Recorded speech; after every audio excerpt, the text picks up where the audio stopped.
Hello students, हम राजस्थान विश्वविद्यालय के जो बीए सेकंड सेमेस्टर में हिंदी साहित्य विषय है, उस हिंदी साहित्य विषय की जो 4 इकाई है, उन चारों इकाई अर्थात आपका जो सिलेबस है, पाठ्यक्रम है, उसके बारे में चर्चा करते हुए ये देखेंगे कि आपके एग्ज़ाम हॉल में पेपर जो आएगा वो कैसे आएगा, किस पैटर्न पे आएगा, कितने नंबर के कौन से प्रश्न होंगे, उसके बारे में अपन चर्चा कर रहे हैं।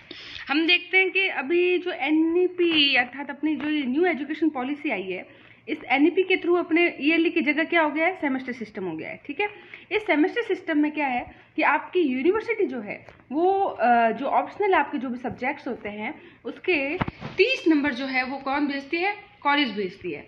और उसके बाद में 30 के अंदर आपके जो भी पेपर होता है ऑप्शनल, वो कितने का होता है, 120 अंक का एग्जाम हॉल में पेपर आता है। आपको इसी 120 अंकों में से ही आपको मतलब अच्छे अंक प्राप्त करने हैं और उसके अंदर फिर 30 मार्क्स जुड़ के जो भी आपके 30 में से जो भी कॉलेज आपके नंबर भेजेंगे उसके मार्क्स जुड़ के आपका फाइनल रिजल्ट बनता है।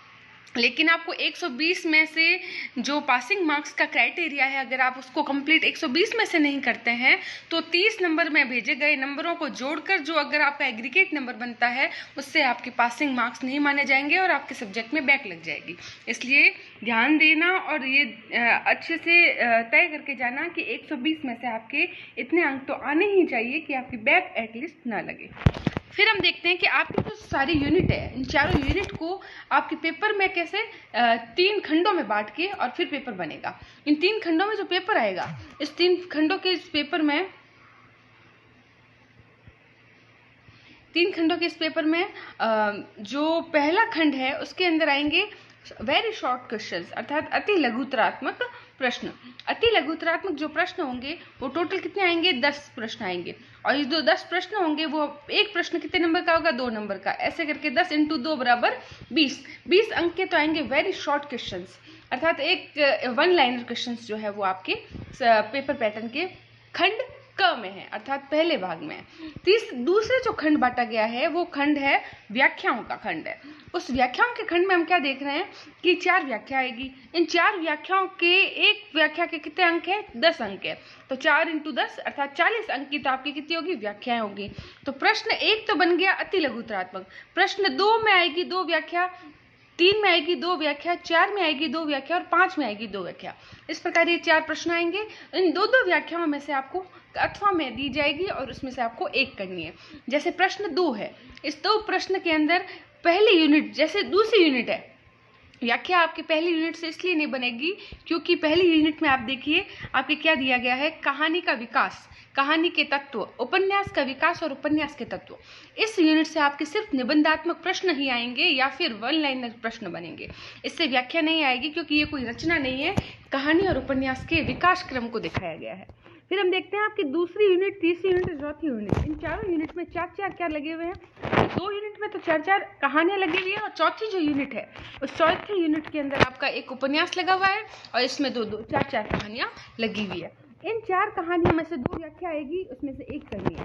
इन 4 कहानियों में से 2 व्याख्या आएगी, उसमें से एक करनी है और केवल एक मात्र उपन्यास से ही 2 प्रश्न बनेंगे व्याख्याओं के।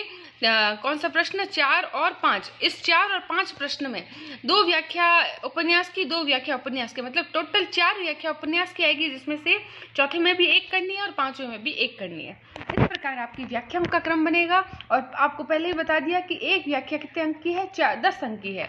तो 10 × 4 आपके 40 नंबर की व्याख्या का प्रश्न आएगा।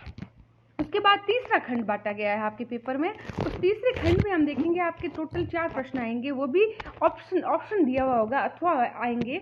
जैसे छठे प्रश्न में भी 2 प्रश्न होंगे, कोई एक करना होगा। 7वें प्रश्न में भी 2 प्रश्न दिए होंगे, एक करना होगा। 8वें में 2 दिए होंगे, एक करना होगा। 9वें में भी 2 दिए होंगे और एक करना होगा।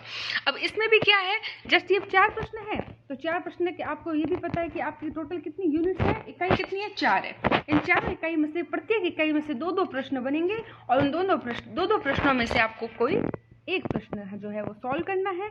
और निबंधात्मक जो प्रश्न होगा वो 4 प्रश्न आएंगे जो कितने नंबर का होगा, 15 नंबर का होगा अर्थात 4 × 15 बराबर 60 अंक के कितने, कौन से प्रश्न हो गए आपके, निबंधात्मक प्रश्न हो गए।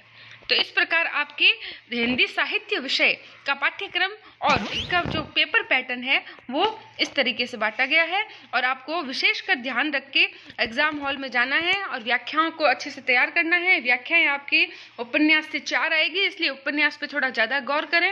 अति लघु उत्तरात्मक प्रश्न आपके हिंदी कहानी का और उपन्यास के जो इतिहास क्रम है कि पहली कहानी कौन सी थी, हिंदी उपन्यास पहला किससे माना गया है, किसने माना है, इस प्रकार इस कहानी के रचनाकार कौन है, इस प्रकार के छोटे प्रश्न बन सकते हैं। बाकी जितने भी कहानियां ये आपके सामने हैं, जैसे दूसरी इकाई तीसरी इकाई से, इसमें जो भी कहानी है सीधे सीधे आपके ये तो प्रश्न बनते ही है कि उसने कहा था कहानी किसकी है, पूस की रात किसकी है। तो इस प्रकार आपको सबसे पहले इस सिलेबस को याद करना है, प्रत्येक सिलेबस की जितनी भी रचनाएं हैं उन रचना के रचनाकारों को याद करना है, और फिर रचनाकारों ने और कौन कौन सी रचनाएं लिखी है उसके बारे में बात करनी है। इसके साथ ही हमने अब सिलेबस की बात कर ली है। अब नेक्स्ट वीडियो में हम हर रचना के बारे में बात करते जाएंगे। धन्यवाद।